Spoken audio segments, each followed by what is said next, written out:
Not just a startup ecosystem. मैं चाह रहा हूं कि आप लोग इसको अपने दृष्टिकोण के, अपने धंधे के दृष्टिकोण से देखें और समझें कि मेरा धंधा क्या है और मैं इसमें अप्लाई कर रहा हूं, सेम मिस्टेक कर रहा हूं कि नहीं कर रहा हूं। ठीक है, कस्टमर मनी मेकिंग मॉडल। हम सोचते हैं सिर्फ हम पैसे कैसे कमाएंगे, हमें कस्टमर के एक्सपीरियंस को पहले रखना है, अब दर्जा देना है।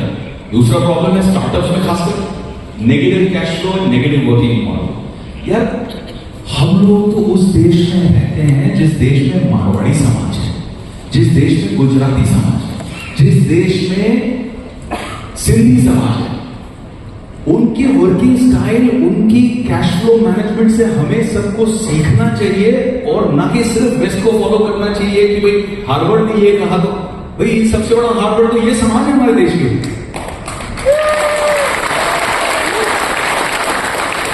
अपना ब्लेंडेड अप्रोच बहुत जरूरी है। Negative cash flow, negative working capital बिल्कुल नहीं चाहिए। एक्सपेंशन में negative margin, growth growth growth growth, पकड़ो भाई कस्टमर को एक्वायर करो, कस्टमर को एक्वायर करो। कोका, कोका क्या होता है? कोका नहीं काम, कोका, कोका क्या होता है? Cost of customer acquisition. ये बात, क्या बात है, पीछे से आवाज है, जोर से। कोका क्या हुआ? Cost of customer acquisition. Cost of customer acquisition का मतलब क्या हुआ कि भाई कस्टमर को पकड़ने के लिए, दुकान पे लाने के लिए, धंधे का कस्टमर बनाने के लिए हमें क्या खर्चा करना पड़ रहा है? हमें सेल्समैन भेजने पड़ रहे हैं, एडवर्टाइजिंग भेजना पड़ रहा है, क्या खर्चा हो रहा है हमारा? हमारे उस खर्चे को हम कहते हैं कॉस्ट ऑफ कस्टमर एक्विजिशन। अब ये कॉस्ट ऑफ कस्टमर एक्विजिशन को अगर मैं ज्यादा रखूंगा और कस्टमर धंधा दे रहा है कम, खर्चा ज्यादा, बेनिफिट कम, तो मेरी एक्सपेंशन हो रही है किसमें? नेगेटिव मार्जिन में। नेगेटिव मार्जिन में मैं क्या कह रहा हूं? सर अगले साल प्रॉफिट हो जाऊंगा, आज तो बर्न चल रहा है। सर मैं 2 साल के बाद प्रॉफिट हो जाऊंगा, आज तो बर्न चल रहा है। पर देखो मेरी ग्रोथ कितनी अच्छी है, तो उसमें चाहते हैं ये रनवे। स्टार्टअप की भाषा में कहते हैं रनवे। भैया मेरा रनवे खत्म होने वाला है, 6 महीने में पैसे खत्म हो जाएंगे, सैलरीज नहीं दे पाएंगे, रनवे बढ़ाने के लिए पैसे दे दो।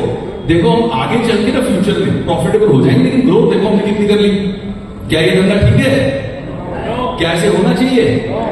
ऐसे रनवे पे प्लेन टेक ऑफ क्या क्रैश ही होनी है, जो आप देखते जा रहे हैं कि कितने स्टार्टअप्स फेल हो रहे हैं इसी की वजह से। Lack of talented man power. हम टैलेंटेड मैन पावर को यूज नहीं करते हैं। स्टार्टअप इकोसिस्टम में प्रॉब्लम क्या है कि भाई चल मैं स्टार्टअप क्रिएट करने वाला हूं, तो स्टार्टअप आपने शुरू कर दिया, सैलरी देने के लिए टैलेंटेड एक्सपीरियंस लोग हैं नहीं, तो जो मिल गया उसको बोला कि भाई मैं मामे का लौटा है, घर पे बैठा है, कुछ नहीं कर रहा है, तू भी आ जा भाई स्टार्टअप प्लॉट कर लेते, सैलरी दे भाई ने मेरे को थोड़ा खर्चा मैनेज कर लियो। ऐसी ग्रोथ होगी कंपनी की?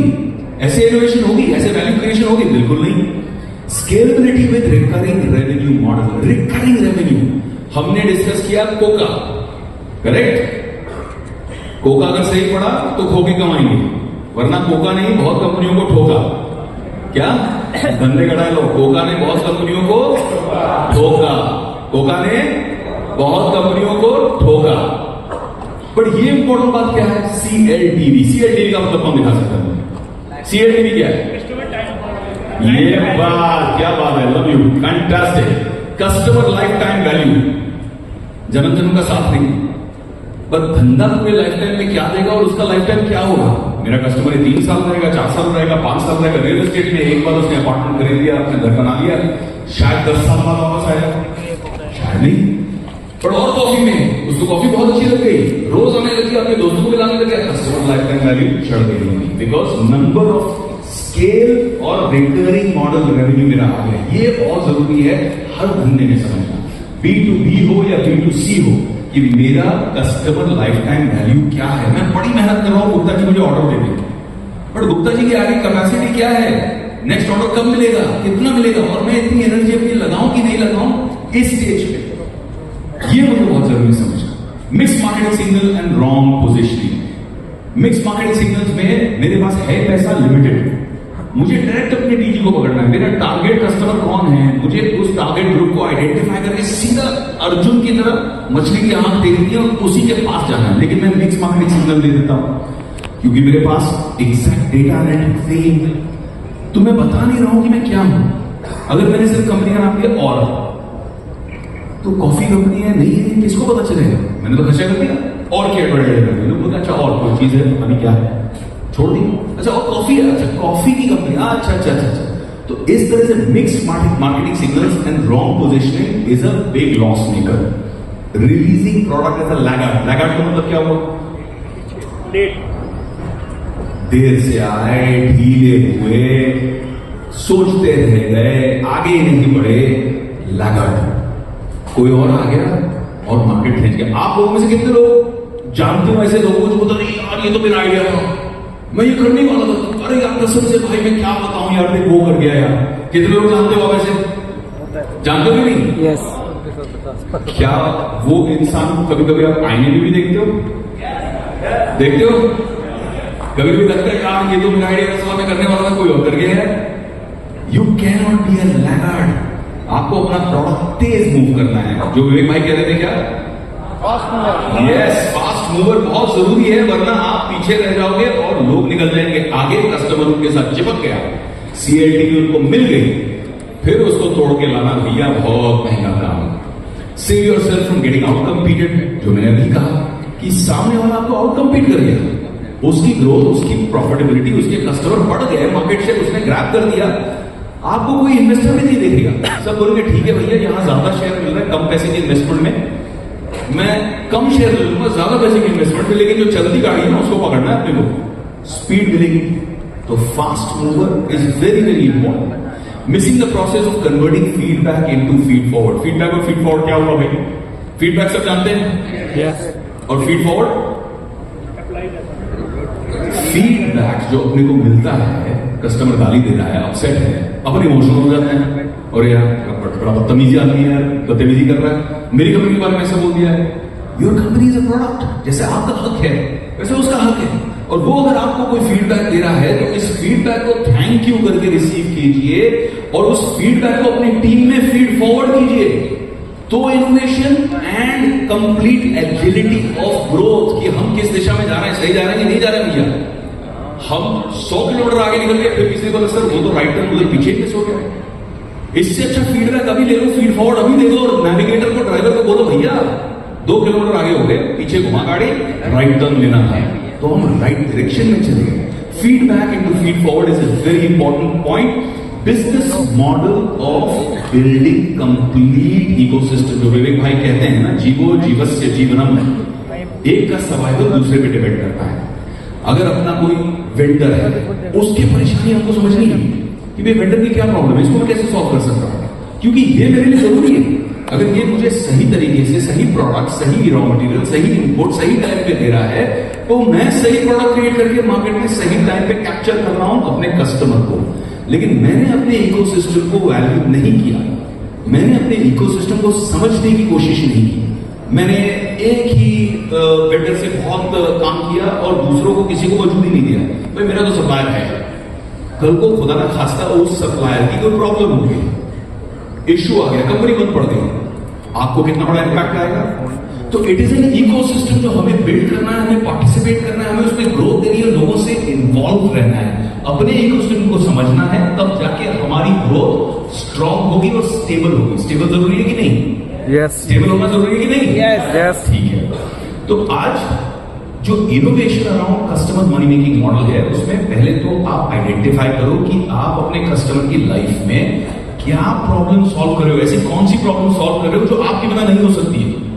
आपकी कोई ऐसी प्रॉब्लम उन्होंने सॉल्व कर दी, किसी ने आपकी कोई ऐसी प्रॉब्लम सॉल्व कर दी जिसके बिना वो नहीं होगा, तो आप उसके मुरीद बन जाओगे, उसके फैन बन जाओगे, नहीं अरे भाई यार बहुत काम का आदमी है कि नहीं। अपने को बनना है वो काम का आदमी, अपने धंधे को बनाना है वो ऐसा धंधा जहां पे अपने बिना सामने वाला सर्वाइव ही नहीं कर सकता, उसको हमारी जरूरत है, डिजायर है, नीड है, तो फिर अपना धंधा और इजी हो जाता है, फिर अपन डिसीजन मेकिंग स्ट्रेंथ पे है। Missing innovation around customer money making model. Uber, Ola, किसने की इनोवेशन और किसने की कॉपी? कोई कॉपी किया है। तो डॉलर में कमा रहा है, आईपी उसके हाथ में है, और ओला बेचारा अभी भी बर्न कर रहा है। एयरबीएनबी वर्सेस ओयो, कौन बड़ी कंपनी है? ओयो। एयरबीएनबी। इनोवेशन किसने की थी? कॉपी कौन कर रहा है? OYO OYO. Amazon versus Flipkart, कौन सी बड़ी कंपनी है? अमेज़न। Spotify वर्सेस गाना, कौन सी बड़ी कंपनी है? सो आपको ये दिख रहा है कि इनोवेशन बहुत जरूरी है। कस्टमर सक्सेस फैक्टर्स, प्रॉफिटेबिलिटी, मेरे कस्टमर की प्रॉफिटेबिलिटी देखनी है, प्रोडक्टिविटी देखनी है, इन्वेंट्री टर्नओवर देखनी है, कस्टमर एक्विजिशन जो हमने अभी बात की थी, कॉस्ट ऑफ कस्टमर एक्विजिशन कैसे कर रहा हूं, कैसे एफिशिएंट बनाऊं इस कस्टमर एक्विजिशन को, liquidity, gross margin, cash flow नहीं है तो गड़बड़ है, क्योंकि धंधे की गाड़ी का तेल क्या है? Cash flow. रोकड़ा। धंधे की गाड़ी का तेल क्या है? तो रिपीट करो धंधे का डायलॉग, धंधे की गाड़ी का तेल है कैश फ्लो। हाँ, ये हुई ना बात। ग्रोथ, कस्टमर रिटेंशन, कस्टमर आ गया लेकिन उसको हम रिटेन नहीं कर पाए, नुकसान है कि नहीं? हमने तो कोका खर्चा किया था उसको अक्वायर करने के लिए, आया एक बार ट्रांजैक्शन किया, दूसरी बार वापस ही नहीं आया। तो या तो हमारे यहाँ प्रॉब्लम है, फीडबैक को लेके हमको फीड फॉरवर्ड करना है, और अगर वो नहीं आया तो हमारे इकोसिस्टम हमने कैसा पेन पॉइंट दे दिया उसको, उसको मजा नहीं आया, वापस क्यों नहीं आया? खर्चा करके CLT में अपना हो गया जीरो, एक ही बार आया और चला गया, मजा नहीं आया। रेवेन्यू जरूरी है, पैसा कमाना है, धंधा ग्रोथ उसी से करेगा। वेलोसिटी मतलब स्पीड, अपने को स्पीड चाहिए, फास्ट मूवमेंट चाहिए। मैंने बहुत ज्यादा अपना इन्वेंट्री खरीद के रख लिया, माल स्पीड से बिक नहीं रहा, बिक रहा है लेकिन स्पीड से नहीं बिक रहा है, तो मेरे पैसे पे पैसा जो है वो एफिशिएंट नहीं हुआ, और पैसे पे पैसा एफिशिएंट नहीं हुआ तो इन्वेस्टर जो आएगा वो देखेगा साला इसमें रिटर्न ठीक नहीं है, मजा नहीं है, कोई और धंधे में जाते हैं। Velocity of business is very very important. Negative cash flow and working capital negative होने से इन सब कंपनियों का हुआ सुपड़ा साफ। You cannot expand with negative margin. Golden statement. Expansion without gross margin is committing. Suicide. क्यों? कोई आंसर कर सकता है क्यों? ग्रॉस मार्जिन के बिना एक्सपेंशन क्यों सुसाइड कमिट करने जैसा है बिजनेस के लिए? कौन आंसर कर सकता है ये बात? बताइए। 100% की बात। Super fantastic. खर्चे तो रहेंगे, जितना बिजनेस एक्सपैंड करोगे, ग्रोथ होगी, उतना बिजनेस फुलफिलमेंट करने के लिए आपके खर्चे हैं। लेकिन अगर ग्रॉस मार्जिन नहीं है, नुकसान करते जा रहे हो, धंधा कर रहे हो, माल बेच रहे हो, धंधा बढ़ रहा है लेकिन माइनस में जा रहे हो, तो और बड़ा खड्डा खोदते जा रहे हो, और बड़ा खड्डा खोदते जा रहे हो, फिर यू विल बेरी योरसेल्फ, खत्म। When you want to expand, हमको एक्सपैंड करना है भाई, हमको बहुत एक्साइटमेंट है कि भाई बहुत मजा आता है, एक्सपैंड करते हैं, लेकिन एक्सपैंड करने के पहले अपना बैटल चेस्ट, हम जा रहे हैं वॉर लड़ने के लिए, एक्सपेंशन वॉर। अब वो वॉर में हमने सोल्जर बहुत अच्छे हैं, तगड़े हैं, सॉलिड है, जज्बा है उनमें, लेकिन उनके हाथ में हमने हथियार ही दिए हैं। हम लोग जा रहे हो, सामने से गोली हमें पहुंचा रही है, उनके हाथ में हथियार दिए, पत्थर दे दिए फेंकने के लिए, जीतेंगे नहीं। तो ये हथियार क्या है? डीप पॉकेट, पैसा, या तो कोई इन्वेस्टर बेस जो अपने पीछे खड़ा है, जो बोलता है ठीक है यार तुम सही काम कर रहे हो, चेक लेते जाओ, काम करते जाओ, प्रॉफिटेबिलिटी बढ़ाते जाओ, वैल्यू क्रिएट करते जाओ, वो डीप पॉकेट बहुत जरूरी है। आज की तारीख में लॉस लीडिंग स्ट्रैटेजी और सस्ता बेचूं दो चीज करता है, नुकसान तो करता ही, जो हमने डिस्कस किया, खड्डा खोदते जाओ, खुद अंदर कवर बन जाती है। बट दूसरी बात, आपकी प्रोडक्ट की इमेज खराब हो जाती है। अरे यार इसका माल बिकता नहीं है तो हमेशा 70% डिस्काउंट पे। आप कभी डिस्काउंट दोगे, दिवाली का डिस्काउंट दोगे, क्रिसमस का डिस्काउंट दोगे, ठीक है। अगर आप अपना माल सस्ता बेच रहे हो just for sales velocity, just for growth, just for top line, तो आपकी प्रोडक्ट की इमेज क्या हो जाएगी? चीप की कोई वैल्यू करता है? नो, नहीं। Lack of talented man power, जो हमने डिस्कस किया, मामी के लड़कों को लेके आ गए भाई। You need what? कैसा आदमी चाहिए अपने को ऐसा आदमी चाहिए जो हाई विल, जो विवेक भाई बोल रहे थे कि जज्बा है, करना है, हारेगा नहीं, कि एक दिन दो दिन कस्टमर नहीं आया रोएगा नहीं, वो फाइट करता जाएगा। मैंने एक कंपनी की सॉलिटारी जो लैंडफोन डायमंड्स की बात कर रहे थे, पूना की एक दुकान थी छोटी, मैं ऐसे एक इवेंट पे उसके साथ बैठा, मैंने उसकी ज्वेलरी देखी, मैंने ज्वेलरी तो बहुत बढ़िया बनी यार, तो सर ये मेरी कंपनी है, मैं एक दुकान चलाता हूँ यहाँ पे। तो मैंने कहा कंपनी की दुकान है, पहले बता दो। तो उसने कहा सर दुकान है लेकिन मेरी कंपनी है। मैंने कहा दुकान है तो कंपनी नहीं है, कंपनी है तो दुकान एक छोटा पार्ट है। I you company, I you shop? फिर उसने मुझे बोला सर आई एम शॉप। मतलब देखो शॉप से कंपनी बनाना है ना तो बहुत ज्यादा वैल्यू क्रिएशन करनी पड़ेगी, number of SKUs, IP, design, manufacturing prowess, supply chain, further reach. एक दुकान खोल के कोई कंपनी नहीं बन सकती। कंपनी क्रिएशन के लिए बहुत फैक्टर्स इंपॉर्टेंट है, पर बंदा हाई विल था, हाई विल के अलावा हाई स्किल था, उसने ज्वेलरी के अंदर बहुत काम किए थे, लग्जरी आइटम्स के अंदर बहुत सेल्स किए थे, सेल्समैन के बनते बनते, रिकी की बात कर रहा हूं, सेल्समैन बनते बनते ऊपर चढ़ता गया, keep growing, kept growing, finally एक पोजीशन में आ गए, खुद की दुकान, खुद का ब्रांड, हाई पोटेंशियल दिख गया मुझे, देखा यार इस बंदे में सॉलिड पोटेंशियल। मैं कहा बेटा आजा तेरे साथ काम करते हैं, तेरी कंपनी को बिल्ड करते हैं। उस हाई पोटेंशियल को हमने हाई परफॉर्मेंस में कैसे कन्वर्ट किया? स्मार्ट डिसीजन मेकिंग से, किस तरह से कम पैसे लगा के ज्यादा रीच हो, स्मार्ट ब्रांड लेवरेजिंग हो, कहां कहां हम पहुंच सकते हैं। कहीं शॉप इन शॉप का मॉडल चल गया, कहीं फ्रेंचाइज ऑपरेटेड कंपनी ओन चल गया। ये मॉडल्स करते करते करते सॉलिटारियो आज एक दुकान थी पूना में आज से 2.5 साल पहले, आज क्या हो गई है? हाई कैपेबिलिटी उसकी कि 7 देशों में कंपनी है, 21 शहरों में। और जनवरी फरवरी तक कंपनी जा रही है आईपीओ 400-500 करोड़ रुपए की वैल्यूएशन पे, और ये बन जाएगी यूनिकॉर्न, क्योंकि high will, high skill, high potential, high performance all leads to high capability. वो कैपेबिलिटी अपने को बिल्ड करना है, एनहांस करना है, आइडेंटिफाई करना है। 3 चीज क्या हुई? बिल्ड करना, रिपीट आफ्टर मी, बिल्ड करना, सो गए सर, सब सो गए, सबको उठाना पड़ेगा, बैठाना पड़ेगा, ऐसे करना पड़ेगा। क्या करना है अपने को? बिल्ड करना है। बिल्ड कैसे करेंगे? मेरे को दे देना। You do I see, I do you see. Build करना है, करेक्ट? Yes. एनहांस करना है। अरे यार ये बहुत बढ़िया हीरा, इसको थोड़ा तराश देंगे और चमकेगा। एनहांस करना है। एनहांसमेंट के अलग अलग तरीके हैं, उसको कॉन्फिडेंस देना, उसको रिस्पॉन्सिबिलिटी देना। बिल्ड करना है, एनहांस करना है, कैपेबिलिटी बढ़ाना है, तब जाके अपनी ऑर्गेनाइजेशन ग्रोथ होगी। And this goes for ourselves also.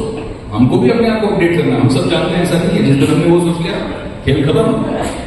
Build the high performance team, give the feeling of significance कि you are an important part of my organisation, I see a future for you. अगर आप कहीं नौकरी कर रहे हैं और आपके बॉस ने ये कह दिया, तो आप घर जाके मुस्कुराते मुस्कुराते बीवी को कहोगे, यार पता है आज ऑफिस में क्या हुआ? बॉस ने मुझे कहा कि मैं यार बॉस का बहुत इंपॉर्टेंट आदमी हूं यार, वो कह रहे हैं मेरे यहाँ ऑर्गेनाइजेशन में बड़ा फ्यूचर देखते हैं। ये इमोशन से डील करना है, अपनापन जनरेट करना है, इंस्पायर करना है। Show them a clear well defined growth path. आपने तो कह दिया कि यार तुम बहुत बढ़िया हो, ऑर्गेनाइजेशन में तुम्हारा फ्यूचर है, लेकिन अगर उसको ऑर्गेनाइजेशन का फ्यूचर नहीं दिख रहा तो क्या करेगा बेचारा? वो कहता है ठीक है यार बहुत बड़ा अच्छा आदमी, भले आदमी, लेकिन कहीं और नौकरी ढूंढना जरूरी है, क्योंकि यहां तो कोई ग्रोथ दिखनी नहीं है। Multiply the energy and skills of those around you, जो हमने भी 2 मिनट पहले बात की थी। एनहांसमेंट करो, अपनी टीम की एनहांसमेंट करो, उनकी स्किल को मल्टीप्लाई करो, उनको कॉन्फिडेंस दो। जैसे विवेक भाई कहते हैं, आई डू यू सी से यू डू आई सी से आगे थर्ड स्टेज क्या हो गया? You do they see. पूरी टीम बिल्ड हो गई नीचे। Transparency, communication, no favouritism. कन्या काम कर रही है, बड़ी खूबसूरत लग रही है, हमने उसको ज्यादा स्माइल करके ज्यादा बात कर दी, जो बेचारा मेहनत कर रहा है वो बोला हम तो गधे हैं भाई, गलत बात है। No favouritism. मामा का लड़का आया है यार, जो भी है, बहन खुश हो जाएगी, थोड़ा इसको प्रमोट कर देते हैं। नो फेवरेटिज्म बहुत जरूरी है। Transparency in communication, no favouritism. बताना है सबको कि भैया आपका परफॉर्मेंस अच्छा है तो अच्छा है, शाबाशी दो। अरे यार शाबाशी दूंगा सर पे चढ़ जाएगा ना, उसको इंस्पायर करना जरूरी है। Involvement is directly proportional to commitment. इसका मतलब क्या है? जितना आप सामने वाले को अपनी स्टोरी में, अपनी जर्नी में इन्वॉल्व करोगे, उतना ज्यादा वो कमिटेड फील करेगा। आप किसी अपने कस्टमर के, अपनी ऑर्गेनाइजेशन में, अपने B2B ऑर्गेनाइजेशन में जब जाते हैं, तो आपको कोई दिखता है कि ये तो हमारे फर्स्ट एम्प्लॉय है सर, ये तो बिगिनिंग से हमारे साथ है। वो क्यों? क्योंकि उसको इतना इन्वॉल्व किया, उसको लगता है नहीं ये मेरी कंपनी है, मेरा परिवार ही है, मैं छोड़ के नहीं जा सकता सर को, ना सब पुराना रिश्ता है। Involvement is directly proportional to commitment. आप कमिटमेंट इंस्पायर करोगे। Encourage internal promotion over helicopter landing. मेहनत कर रहे हैं बेचारे 10 साल से लोग, ऊपर से ला दिए हेलीकॉप्टर CEO। हेलीकॉप्टर बाहर से लेके आगे बोलते हैं यार फला कंपनी का बड़ा नाम सुना था, उसका बंदा चुरा के लेके आगे पहुंच करके अपने घर के बंदे हुए डिसअपॉइंट। कहना नहीं चाहिए, लेकिन पॉलिटिकल पार्टीज में आजकल ऐसा बहुत हो रहा है। नहीं देखते हैं लोग बहुत डिसअपॉइंट होते हैं, फिर इलेक्शन हार जाती है पार्टी, क्योंकि नीचे का कार्यकर्ता डिसअपॉइंटेड है। तो वही सेम चीज अपने साथ नहीं होनी चाहिए। अब आते हैं scalability with recurring revenue model. Business तो करना है बड़ा, बिजनेस करना है, बिजनेस करना है, बिजनेस करना है, यस। तो बिग बिजनेस के लिए रिकरिंग रेवेन्यू इनकम बहुत जरूरी है। Mix marketing signals and wrong positions अपने को करना नहीं है। ये कैसे नहीं करना है? Identify your perfect and imperfect customer. Customer अगर परफेक्ट है तो कन्वर्जन होगा फटाफट। कस्टमर अगर इम्परफेक्ट है, कस्टमर के पास पैसा है, आपका नाम क्या है सर? राजश्री। राजश्री जी हैं, सूट बूट पहन के आए हैं, पैसे वाले लगते हैं, फ्रंट रो में बैठे हैं, लेकिन मैं इनको बेच रहा हूं मिनी स्कर्ट। तो ये मेरे परफेक्ट कस्टमर हुए कि नहीं हुए? नहीं हुए। बोले भैया मैं कहां मिनी स्कर्ट पहनूंगा, मैं मिनी स्कर्ट के ऊपर पैर रिलैक्स कर देंगे, खर्चे अलग हो जाएंगे है। तो मुझे identify your perfect and imperfect customer, और एफर्ट कहां डालना है? परफेक्ट कस्टमर की ओर। Identify your perfect and imperfect product, कि भाई सामने वाले को प्रोडक्ट चाहिए क्या? मैं पुश किए जा रहा हूं, ठोसे जा रहा हूं, सामने वाला उठा ही नहीं रहा, मतलब मेरे को चाहिए ही नहीं भाई। मैं वेजिटेरियन आदमी, तो मुझे बटर चिकन बेच रहा है, मुझे चाहिए नहीं भाई। Identify your perfect and imperfect product and focus on product planning and segmentation. मतलब क्या हुआ? मैंने एक पर्टिकुलर टारगेट ग्रुप के लिए सोच लिया कि भैया यहां पे मेरे को मुंबई में बेचना है, तो मेरे को बहुत फैशनेबल जैकेट बेचना है, मिनी स्कर्ट बेचना है, फैंसी जूते बेचने हैं। लेकिन मैं गांव खेड़े में गया, मिनी स्कर्ट नहीं बेच पाऊंगा। गांव खेड़े में मुझे साड़ी बेचनी है, कुर्ता बेचना है, धोती बेचनी है। तो मुझे वो आइडेंटिफिकेशन और सेगमेंटेशन बहुत जरूरी है, और फाइनेंशियल सेगमेंटेशन। अगर सामने वाले की परचेसिंग पावर है ही नहीं, मैं गांव खेड़े में जाकर मर्सिडीज का शोरूम क्यों नहीं मिलता भाई? एक रीजन है, नहीं है परचेसिंग पावर, नहीं है परचेसिंग इंटरेस्ट, नहीं है परचेसिंग वॉल्यूम। तो मुझे वहां पे फोकस करना है जहां पे मेरा सेगमेंटेशन करेक्ट है। Identify on market demography and psychography. Demography, कितने उम्र के लोग हैं, मेल फीमेल क्या है, परचेसिंग पावर क्या है, क्या खरीदते हैं क्या नहीं खरीदते, उनके बारे में पूरा डेटा एनालिटिक्स चाहिए। खरीदो डेटा, डेटा पे खर्चा करो। It's an investment not an expense. Data is a investment not a, data is a investment not a, yes. Psychography, सोचता कैसे, दिमाग कैसे चलता है मेरे कस्टमर का, फट से खरीदने वाला चाहिए। इंपल्स बायर है, ओके। 18 to 24 वाला बंदा ज्यादा सोचता नहीं है। 18 to 24 को मजा आ गया कि कोई चीज बहुत हाइप हो गई है, पॉपुलर हो गई है, ट्रेंड चल रहा है, उसको चाहिए, अभी चाहिए। उसने खर्चा खर्चा बाद में देख लेगा क्रेडिट कार्ड के ऊपर कैसे पेमेंट करनी है। ये उसकी साइकोग्राफी है। वही 40 to 43 का आदमी होता है, यार EMI चुकाना है, बीवी के लिए ये खर्चे करने हैं, बच्चों की स्कूल की फीस है, मैं इंपल्स बाइंग नहीं करूंगा। तो इंपल्स बाइंग के लिए वो रॉन्ग कस्टमर है। So you understand the psychography, identify your single signal. Coca Cola जब इंडिया आई तो उसने क्या कर दिया, अपना ब्रांड जनरेट कर दिया। क्या बनाया? ठंडा मतलब कोका कोला, ठंडा मतलब कोका कोला। और ऐड क्या थे सब त्योहार के, कि भैया अगर एंजॉय करना है, परिवार के साथ करना है तो ये ड्रिंक। खुद सेम कंपनी है, जो मालिक है थम्स अप की, बट थम्स अप को उन्होंने अलग ब्रांडिंग कर दिया, अलग सेगमेंटेशन कर दिया, अलग कस्टमर को पकड़ा, यूथ को पकड़ा, टेस्ट का खानकर। आज तूफानी कुछ करते हैं, हर चीज तूफानी होनी चाहिए। तूफानी कौन करेगा? फैमिली वाला, बाबूजी बैठ के तूफानी करेंगे घर पे, तूफानी कौन करेगा? तो identification of the customer is very very essential. Releasing product as a laggard, जो हमने बात की थी कि मार्केट सैचुरेट हो गया। आप दिवाली के पटाखे बेच रहे हैं, दिए बेच रहे हैं, सबने खरीद लिए और अब आप आ रहे हो, अरे मेरे भी ले लो भाई। अरे भैया ले चुका मैं घर के लिए, 2 दर्जन खरीद चुका हूं और दिए नहीं लगा सकता। आप लेट हो गए, मार्केट सैचुरेट हो चुका है, लोग ऑलरेडी पहुंच चुके हैं, माल बिक चुका है।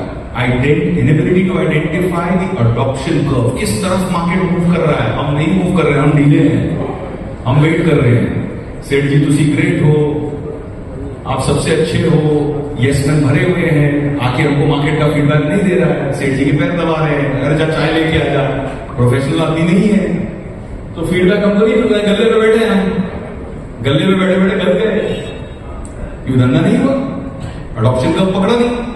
Saving yourself from getting out completed. मोट समझते हो? मोट, जब पुराने जमाने में किले बनते थे तो आसपास में खड्डा खोद के उसके अंदर पानी भर दिया जाता, तो उसको कहते हैं मोट।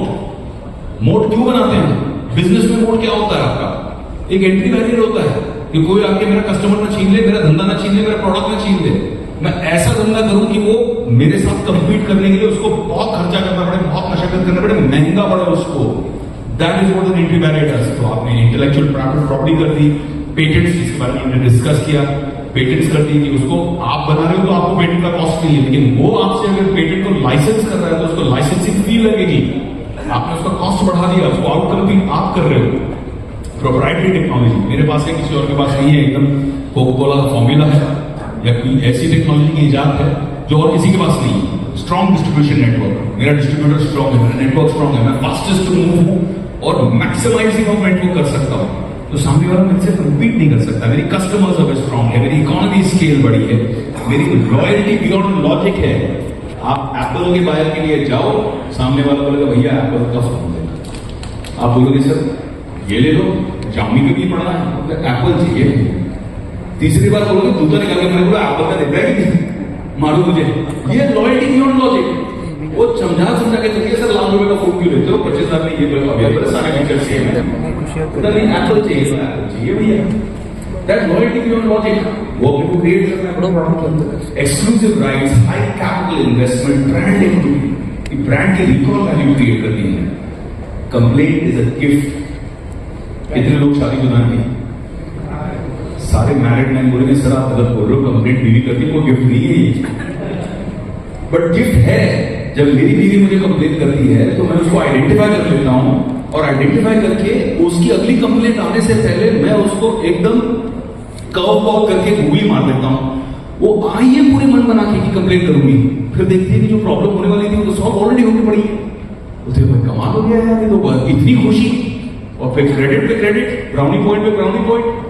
यही अपने कस्टमर के साथ करना है। कस्टमर की कंप्लेंट को ऑनेस्ट फीडबैक की तरह लेकर, भले ही उसने गुस्से के टोन में बोला, गाली बक के बोला, जो भी बोला, जैसे भी बोला, मुद्दा क्या है, कोर क्या है उसकी कंप्लेंट का, उसको हमने समझ लिया, पकड़ लिया, प्रॉब्लम सॉल्व कर गई, तो फिर कोई टेंशन ही नहीं है। आप बीवी को पिक्चर ले जाने नहीं गए, उसके फेवरेट हीरो की पिक्चर है फ्राइडे को, आपने टिकट बुकिंग नहीं की, अब वो हर चीज से इरिटेट है। जूते आके रखे, कपड़े बार बिस्तर पे छोड़ के चले जाते हो, शर्म नहीं आती लोगों को, इतना भी काम नहीं करना पड़ता, मैं सब कुछ मुझे करना पड़ता, बच्चों को संभालना, ये करो। आपने अगले दिन आके सिर्फ टिकटें रख दी टेबल पे, फ्राइडे पर चलता, उसके बाद चाय होगी जी, खाना ही क्या चाहिए। कस्टमर के साथ करना है, कस्टमर का एंटिसिपेट करना है, कंप्लेंट क्या आ सकती है और फीडबैक को फीड फॉरवर्ड बनाना है। नोकिया, किसने नोकिया का नाम सुना है? किसने कभी ना कभी नोकिया का फोन इस्तेमाल किया है? आज कितने लोग नोकिया का फोन इस्तेमाल कर रहे हैं? क्यों नहीं सोचा? स्टडी करने लायक है मॉडल, बहुत इंपॉर्टेंट है, ब्रेनस्टॉर्म करो 5 रीजंस क्यों नोकिया जो हाईएस्ट ग्लोबल मार्केट शेयर था, सबसे बड़ा लीडर था 2003 to 2007 में, कमाल कर गया था, मैच 3 सालों में खत्म हो गया, फिनिश। उसने क्या गलत किया? क्या आपने कभी स्टडी किया, कभी सोचा? आए गए, तो पता नहीं चला, हाँ भाई नोकिया का लगता था, किसी को नहीं खरीदना, बट क्यों? वर्ल्ड लीडर जब ऐसे बैठ सकता है तो खुद तो लर्निंग है। अपने को अपनी गलती करके नहीं सीखना है भाई, दूसरों की गलती से सीखना है, राइट? करेक्ट। जो विवेक भाई ने कहा एंड्रॉइड, इसने बनाया पूरा इकोसिस्टम, जीवो जीवस्य जीवस्नम, जो मैं कह रहा था इससे पहले कि इकोसिस्टम डेवलपमेंट। आपका वेंडर भी आपके साथ ऐसे लगे, रॉ मटेरियल सप्लायर भी ऐसे लगे कि रोज सुबह उठ के आपके लिए पहले दुआ करे, प्रार्थना करे, फिर अपने लिए करे। ये सब्जी सेठ जी का चल गया तो मेरा भी पीछे पीछे लग जाएगा। ये इकोसिस्टम डेवलपमेंट, इंटरडिपेंडेंसी आपने क्रिएट कर दी तो आप विनर हो। जो एंड्रॉइड ने किया, इकोसिस्टम ऐसे बनाया कि लोग बोले यार एंड्रॉइड के अलावा कहीं जाना नहीं है। एप्पल के पास पैसे थे, एप्पल के पास पावर था, एप्पल के पास रीच भी, iOS आज भी है, लेकिन आज भी मार्केट कैप्चर करके रखा है किसने? एंड्रॉइड ने। ये है इकोसिस्टम इफेक्ट, और सब कुछ कर गया है। एप्लीकेशन से लेके प्लेटफॉर्म क्रिएट किया कि भाई आपको एप्लीकेशन करना है, आप इस पे आ जाओ, साथ में जुड़ते हैं, साथ में चलते हैं। आगे चलकर फोन के अंदर ही घुस गया, मोबाइल हैंडसेट्स क्रिएट कर रहे हैं पार्टनरशिप्स में। ये इनकी ताकत है।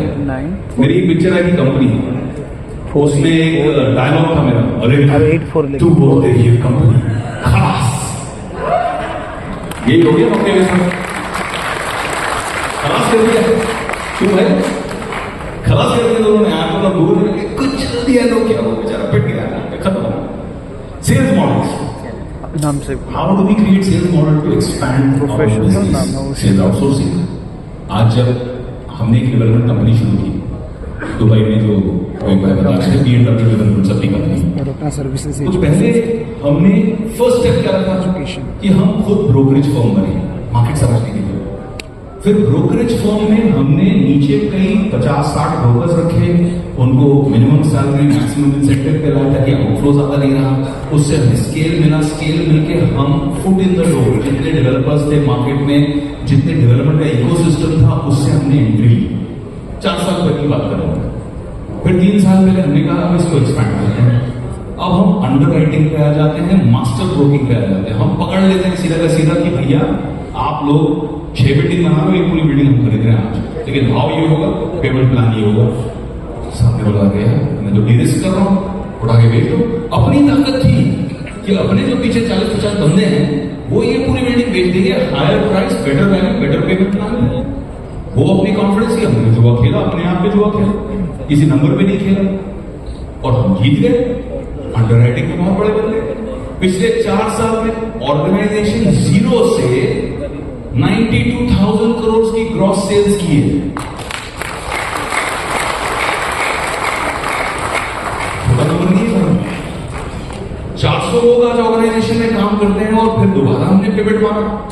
हमने कहा यार बस हो गया, ब्रोकिंग कर लिया, बहुत रनिंग रेवेन्यू, घर आती लक्ष्मी, हमने कर दिया दरवाजा बंद और सबको दे दिया ईमेल की सरकार अब से हम डेवलपर हैं, हम ब्रोकिंग का काम नहीं कर रहे हैं, हम ब्रांड बिल्डिंग कर रहे हैं, वैल्यू क्रिएशन कर रहे हैं, अब हम डेवलपर हैं।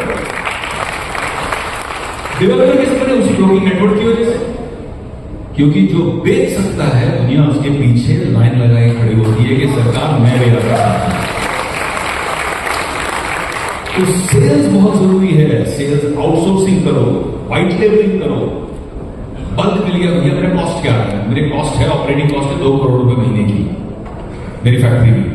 अगर ये 2 करोड़ रुपए मैंने व्हाइट लेबलिंग से कवर कर ली तो फिर मैं फोकस कर सकता हूं अपना ब्रांड, अपना प्रोडक्ट, अपनी मार्केटिंग अलग से करनी, क्योंकि मेरी कॉस्ट कवर है, मैं रिलैक्स कर सकता हूं, मुझे मशक्कत नहीं करनी है, बेसिक कॉस्ट कवर करनी है। व्हाइट लेबलिंग कैसी रिटेल है, रिटेल नेटवर्क में आपने प्लग ले लिया, आपने प्रोडक्ट किया, HLL के पास से ई कॉमर्स, आप अमेजोन के अंदर घुस गए, आपने ई कॉमर्स की सेल्स शुरू कर दी। ऑटोमेटेड रिटेल जो आपके कियोस्क हैं, मॉडल्स हैं, जैसे अपन और कॉफी डिलीवरी कर रहे हैं, एक कस्टमर का एक्सपीरियंस रहेगा कि वो एयरपोर्ट पे जाएगा, उसको बटन दबाएगा, कॉफी जैसे चाहिए वैसे कॉफी बन के फटाफट से 2 मिनट के अंदर उसके हाथ में रोबोटिक नाम दे देगा। और ऑटोमेटेड रिटेल में ना कोई खर्चा है, ना कोई आवर्स हैं। सर मैं टॉयलेट गया था, सर मैं बहुत थका हुआ था, सर मेरी तबीयत आज खराब है, सर मुझे छुट्टी पे जाना है। रोबोट तो रोबोट में 24 घंटे काम करता है। फ्लाइट 3 बजे की निकल रही तो भी आपको कॉफी चाहिए मिल जाएगी।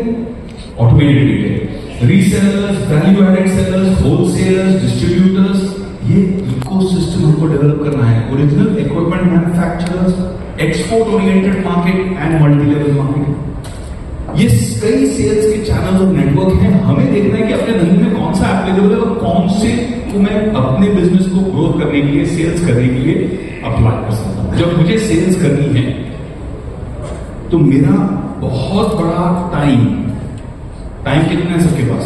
24 घंटे। दिन में कितना है? आपके पास कितना है? मैडम आपके पास कितना है? मेरे पास भी 24 घंटे है। 24 घंटे ही है, उसमें से 7-8 तो सोने में, उठने में, नहाने में, धोने में निकल जाते हैं। तो आदमी करेगा क्या फिर काम? और सेल्स पे फोकस करेगा तो ऑपरेशन कैसे होगा, ऑपरेशन की ग्रोथ कैसे होगी, एडमिनिस्ट्रेशन की कैसे ग्रोथ होगी, कैपेसिटी बिल्डिंग कैसे होगी।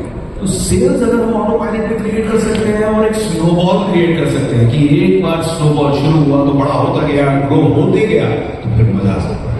Types of business growth matrix, monthly recurring revenue बहुत सिंपल है, मेरे महीने का कंटिन्यूसली धंधा कितना आता है। जैसे मैंने व्हाइट लेबलिंग कर दिया, मुझे पता है ये क्लाइंट है, ये मुझे इतना धंधा तो महीने का देगा, तो ये मेरी सेफ्टी है कि मंथली रिकरिंग रेवेन्यू से मेरी बेसिक कॉस्ट, मेरा बेसिक चीजें टेकन केयर ऑफ है। Annual recurring revenue is a factor of monthly recurring revenue multiplied by 12 unless आपका बिजनेस सीजनल है। तो भाई दिवाली में ज्यादा बिकता है आपका माल, क्रिसमस में ज्यादा बिकता है आपका माल, या स्कूल कपड़े बेच रहे हो आप तो स्कूल का सीजन है उसमें माल बिकता है। एवरेज रेवेन्यू पर यूजर, आरपू। क्या बोलेंगे हम? क्या बोलेंगे हम? आरपू। सब सो गए यार। क्या बोलेंगे हम? आरपू। ये हुई ना बात, जाके सब आरपू। आरपू क्या हुआ? एवरेज रेवेन्यू पर यूजर। हम एक एवरेज यूजर को कैसे वैल्यू करते हैं? मेरा आरपू क्या है? एक बंदा अगर आता है, कॉफी खरीदता है 200 रुपए का, मेरा आरपू हो गया। मेरा आरपू क्या है? मैं कोई भी धंधे में अपना आरपू देखूं, B2C, B2B, आरपू बहुत जरूरी है। एवरेज रेवेन्यू पर यूजर बहुत जरूरी है, क्योंकि जैसे मैंने यूजर बेस बढ़ाया तो मेरी रेवेन्यू का मैं कैलकुलेशन मैट्रिक क्रिएट कर सकता हूं। प्रोजेक्शन देना है किसी इन्वेस्टर को, तो मैं बोलूंगा आरपू सर मेरा ये है, आज 10 लाख यूजर है, जैसे 20 लाख हो जाएंगे तो मैं यहां पहुंच जाऊंगा, आरपू मेरा ये सेट है। ये बहुत जरूरी है। कितने लोग जानते हैं उनके बिजनेस में आरपू क्या है? Very good, very bad. 1,500 लोग में से 2 लोग खड़े हुए कि मेरे को पता है आरपू क्या है। आपको अपना आरपू जानना बहुत जरूरी है सरकार। ग्रॉस प्रॉफिट सब जानते हैं, तो ग्रॉस प्रॉफिट बहुत जरूरी है ऑफ कोर्स। और फिर उसके बाद में हम अपना पैट कितना क्रिएट करेंगे, कैसे हम टैक्स भरेंगे और कैसे वैल्यू क्रिएशन करेंगे, वो जरूरी है। टोटल कॉन्ट्रैक्ट वैल्यू, भाई वन टाइम कॉन्ट्रैक्ट में कोई सर्विस बिजनेस है, मेरे कॉन्ट्रैक्ट की वैल्यू क्या है, मेरी रिकरिंग चार्जेस क्या है, एनहांसमेंट्स क्या हो सकती है इसमें, और मैं जाके क्रॉस सेल क्या कर सकता हूं। सरकार मैं ऑलरेडी आपको ये बेच रहा हूं, बट ये भी मेरे पास चीज है, इसे भी बेच सकता हूं आपको। कंसोलिडेटेड मेरा फिर क्रॉस सेलिंग क्या हो सकता है, ऑन एनुअल कॉन्ट्रैक्ट वैल्यू क्या है मेरी, कि इस धंधे से, इस बिजनेस से, इस नेटवर्क से मेरा इतना माल तो बिक जाएगा, मेरी इतनी सर्विस बिक जाएगी, मेरे इतना पैसे की कमाई तो हो जाएगी।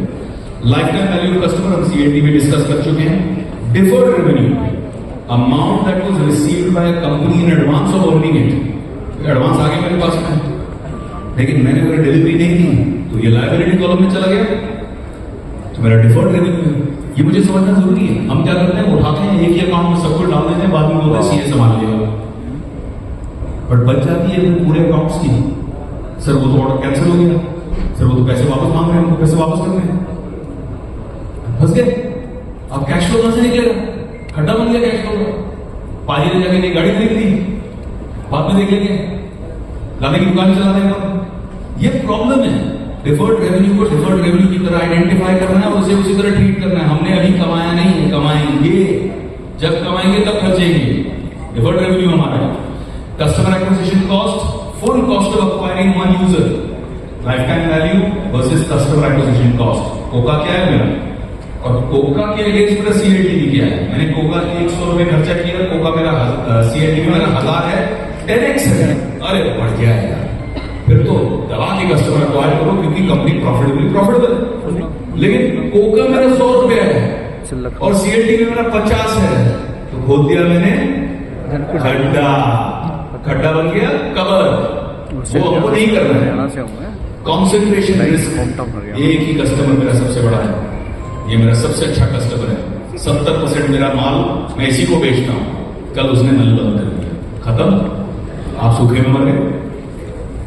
डाइवर्सिफिकेशन बहुत जरूरी है। आप इवेल्युएट कर सकते हैं कितने लोग ऐसे हैं जिनके बिजनेस में एक कस्टमर उनका सबसे इंपॉर्टेंट कस्टमर है, एक कस्टमर उनका सबसे ज्यादा धंधा जनरेट करता है। कितने लोग हैं, आप ऊपर कीजिए।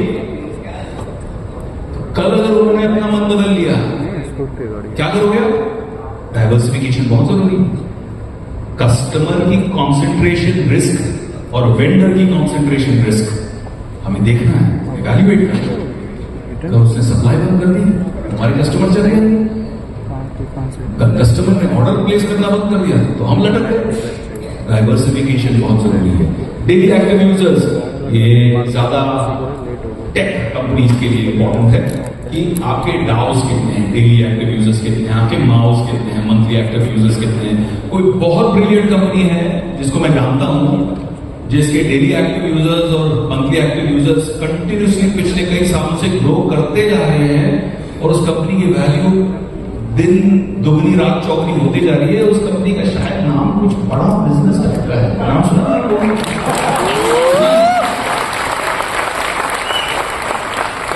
माउस बहुत जरूरी है। Daily active users, monthly active users, activation rate, आपने एक्टिवेट किया, कस्टमर ने रिस्पॉन्ड किया, मैंने सीडीए दिया, कॉल टू एक्शन, सीडीए दिया आपको, कॉल टू एक्शन, भाई दिवाली पर 40% की बचत खरीद लीजिए, कितने आए खरीदने हैं?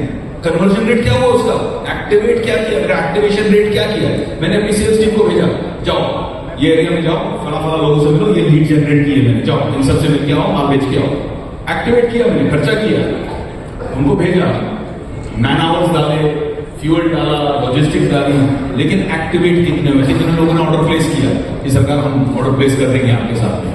वो एक्टिवेशन रेट मेरा क्या है? अगर वो एक्टिवेशन रेट मेरा एक जनरल रेट है, अगर मुझे पता है कि जब मैं ये करता हूं तो इतनी रेवेन्यू आती है, तो आई एम गोल्डन बॉस। क्योंकि जब भी मुझे रेवेन्यू बढ़ानी है तो मुझे क्या करना है? एक्टिवेशन पे ध्यान देना है। एक्टिवेशन किया और बढ़िया। लेकिन अगर मेरा एक्टिवेशन रेट वेरिएबल है तो मुझे समझ में आना है, फीडबैक को फीड फॉरवर्ड डाल के मुझे समझना है कि क्यों मेरा एक्टिवेशन रेट सेम नहीं है। जनवरी में भेजा तो अलग रेट था, मार्च में भेजा क्यों नहीं आया भाई? सितंबर में भेजा, अरे श्राद्ध थे वो तो कोई नहीं खरीद रहा। श्राद्ध में एक्टिवेशन करने का कोई मतलब नहीं, खर्चा होगा, रेवेन्यू नहीं आएगी। ये पूरा साइकिल कंप्लीट करना है हमें, अंधाधुंध काम नहीं करना है। Month on month growth rate बहुत जरूरी है, मंथली चर्न रेट बहुत जरूरी है। हम में से कितने लोग अपने कस्टमर का डेटाबेस रखते हैं कि फलां ने वापस ऑर्डर क्यों नहीं किया? चर्न रेट क्या है? चर्न रेट मतलब जो कस्टमर बाहर निकल गया, बोला यार आज के बाद आपको चाहिए ही नहीं सामान, I don't like you, I don't want you, I don't want this product, मैं आपसे नाराज हूं। ये मंथली चर्न रेट क्या है? आइडेंटिफाई करना बहुत जरूरी है। मेरे पास कौन से कस्टमर वापस नहीं आ रहे हैं और क्यों नहीं आ रहे हैं? रिटेंशन, कितने मेरे कस्टमर कंटिन्यूसली रिटेन हो रहे हैं? कंपटीशन आया, नई स्कीम दी, फिर भी मेरा कस्टमर मेरे पास ही रहा। यार ये कौन मेरा वैल्यूएबल कस्टमर है, इसको तो पकड़ के रखना, इसको बहुत खुश रखना है, इसको छोड़ना नहीं है इस कस्टमर को। नए लोग आ रहे हैं, नए ऑफर दे रहे हैं, लेकिन लॉयल्टी मेरे साथ है। ये रिटेंशन रेट मुझे आइडेंटिफाई करना है और रिटेंशन डेटा मुझे आइडेंटिफाई करना है। बर्न रेट, हम तो यार हिंदुस्तानी है, पैसा हमारे लिए लक्ष्मी है, ईश्वर को तो हम जलाते नहीं है। ये वेस्टर्न कॉन्सेप्ट है बर्न रेट की, पैसा फूको, चलाते जाओ चलाते जाओ, तो वैल्यू क्रिएटर लोग हैं। एक इंडियन बैठा था ट्रेन में, उससे बदल में दूसरी बैठा था, मच्छर आया भिगना के ब्रूसी ने ऐसे लपक के ना हवा में मच्छर को पकड़ा और मुंह में डाल के चलाने लगा। अब गुजराती में बैठ के सोच रहा है ये क्या कर रहा है यार, मच्छर खा गया, कमाल नहीं है चीज। दूसरा मच्छर और ब्रूसी ने फिर लपका, मुंह में डाला, चबाने लग गया। तीसरा मच्छर जैसे आया, गुजराती भाई फुल स्पीड में, high speed slow motion, Bruce Lee move करने से पहले लपक के उसने मच्छर को पकड़ा, ब्रूसली की तरफ देखा और बोला बोल कितने मिल रहे हैं?